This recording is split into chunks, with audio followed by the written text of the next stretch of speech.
Hello guys, જો આજે આપણે બનાવીશું ચૂરમાના લાડુ. સો આપણે લીધો છે ભાખરીનો લોટ. 1 કિલો ભાખરીનો લોટ લીધો છે. એમાં 250 ગ્રામ ઘીનું મોણ નાખ્યું છે. હવે ઘીનું મોણ એવી રીતના નાખવાનું કે મુઠ્ઠીયું વળવું જોઈએ એનું. જો તમે જોઈ શકશો, રાઈટ? આ મુઠ્ઠીયું વળનું છે. આટલું મોણ હોવું જોઈએ તો આપણું મોણ પરફેક્ટ છે. ઘીનું મોણ નાખ્યા પછી હું તમને એક સ્પેશિયલ ટ્રિક્સ બતાવીશ જેનાથી લાડવા આપણા એકદમ સોફ્ટ બનશે. તો એમાં નસેકું ગરમ વોર્મ દૂધ નાખવાનું છે. જરૂરત પ્રમાણે દૂધ નાખવાનું છે, બહુ બધું નથી નાખી દેવાનું. અને આપણે લોટ બી બાંધવાનો છે દૂધમાં જ, આપણે એમાં પાણીનો એડ નહીં કરીએ.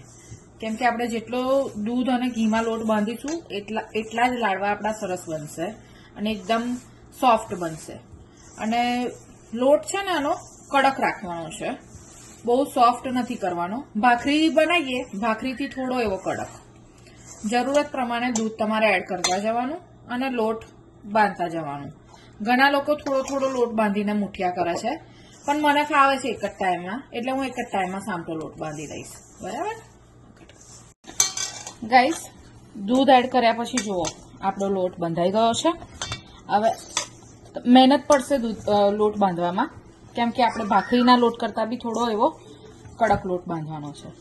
એટલે જુઓ હવે આ થઈ ગયું છે આપણો લોટ તૈયાર, જેના હવે આપણે બનાવીશું મુઠિયા.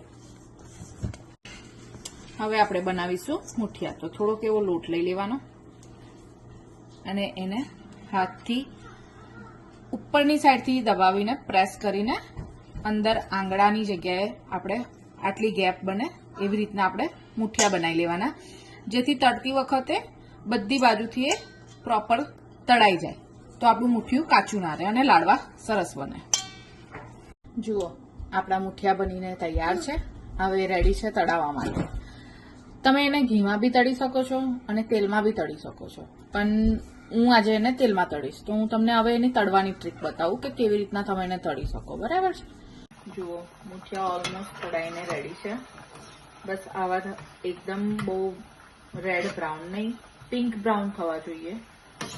એનાથી આપણને ખ્યાલ આવી જશે કે આપણું મુઠિયું કાચું નથી. જ્યારે બહુ રેડ બ્રાઉન થઈ જશે તો એ બળી જશે, બહારથી બળીને બ્લેક થઈ જશે અને અંદરથી કાચા રહેશે. અને આ પરફેક્ટ છે, તમે જોઈ શકો છો. જુઓ મુઠિયા ઓલમોસ્ટ તળાઈને રેડી છે. બસ આવા એકદમ બહુ રેડ બ્રાઉન નહીં, પિંક બ્રાઉન થવા જોઈએ. એનાથી આપણને ખ્યાલ આવી જશે કે આપણું મુઠિયું કાચું નથી. જ્યારે બહુ રેડ બ્રાઉન થઈ જશે તો એ બળી જશે, બહારથી બળીને બ્લેક થઈ જશે અને અંદરથી કાચા રહેશે. અને આ પરફેક્ટ છે, તમે જોઈ શકો છો. જુઓ ગાઈસ, આપણા મુઠિયા બનીને તૈયાર છે. હવે મુઠિયા જલ્દીથી ઠંડા પડે એટલા માટે આપણે એને આમ અંદરથી તોડી નાખવાના, નાના નાના ટુકડા કરીને તોડી નાખવાના. અને બહુ જ ગરમ લાગે, મુઠિયા છે એટલે ગરમ તો રહેવાના.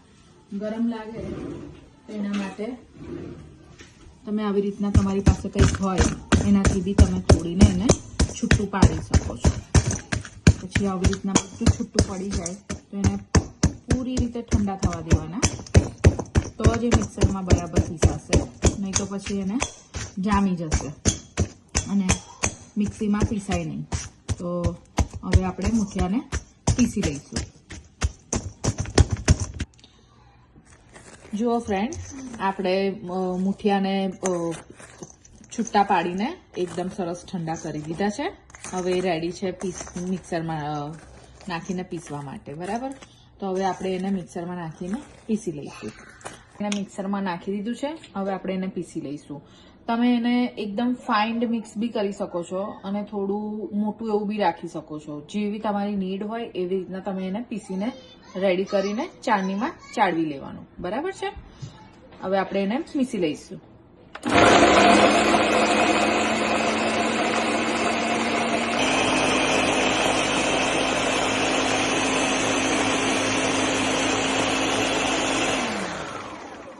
જુઓ ફ્રેન્ડ્સ, હવે આપણે એને ચાળણીમાં લઈ લીધું છે. પીસાઈને મસ્ત તૈયાર થઈ ગયું છે. ચાળવાની જરૂર નથી, પણ મેં આમાં છે ને આખી ઇલાયચી નાખી છે જે પીસાઈ જાય છોડા સાથે, એટલા માટે હું ચાળી લઈશ.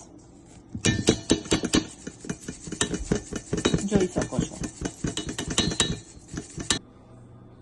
ગાઈસ. હવે આપણે આમાં ઘી નાખીને ગોળ ગરમ કરી લઈશું. ગોળને આપણે પાયો નથી કરવાનો, એને ખાલી ગરમ જ કરવાનો છે. બરાબર. તો મેં 3 એવા મોટા ચમચા દેશી ઘી લીધું છે. તમે તમારી જરૂરત પ્રમાણે ઘી લઈ શકો છો. અને હવે જુઓ, ઘી ગરમ થાય એટલે આપણે એમાં ગોળ નાખી દઈશું. હવે આપણું ઘી ગરમ થઈ ગયું છે ઓલમોસ્ટ. હવે એમાં આપણે તમને કેટલું ગળ્યું ભાવે છે એના ટેસ્ટ પ્રમાણે આપણે એમાં ગોળ નાખીને ખાલી એને ગરમ જ કરીને પાતળો જ કરવાનો છે, પાયો નથી કરવાનો. બરાબર. તો મેં અંદાજે 250 થી 300 ગ્રામ ગોળ લીધો છે. મારા ઘરમાં ગળ્યું ઓછું ભાવે છે. હવે આપણે ગોળને પાયો નથી બનાવવાનો, ખાલી પકવી દેવાનો છે.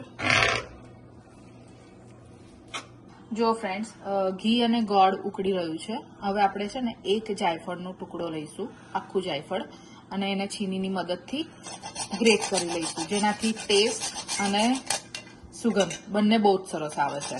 તો જાયફળના ટેસ્ટના લીધે લાડુનો સ્વાદ જ કંઈ અનેરો આવે છે. ફ્રેન્ડ્સ, આપણું ગોળ અને ઘી ગરમ થઈને તૈયાર છે. બસ આટલો જ આપણે એને ગરમ કરવાનો છે, આનાથી વધારે ગરમ નથી કરવાનો. આનાથી વધારે ગરમ કરીશું તો એનો પાયો બની જશે, તો પછી લાડુ કડક થઈ જશે. એટલે બસ આ જ ગરમ કરીને નાખી દેવાનું છે. ધ્યાન રહે કે આપણે એનો પાયો નથી બનાવવાનો. જો ફ્રેન્ડ્સ, આપણો ગોળ ઉકળીને તૈયાર છે. હવે એને આપણે જે લાડુ નું જે મિક્સચર છે, આપણે એને જેને મિક્સ કર્યું હતું એમાં નાખી દઈશું.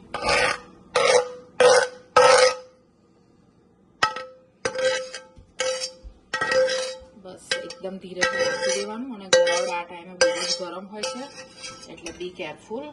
અને હવે એની સાથે જ થોડું મિક્સ કરીને એમાં આપણે તમને જેવી રીતના ડ્રાયફ્રૂટ પસંદ હોય એવી રીતના તમે નાખી શકો છો.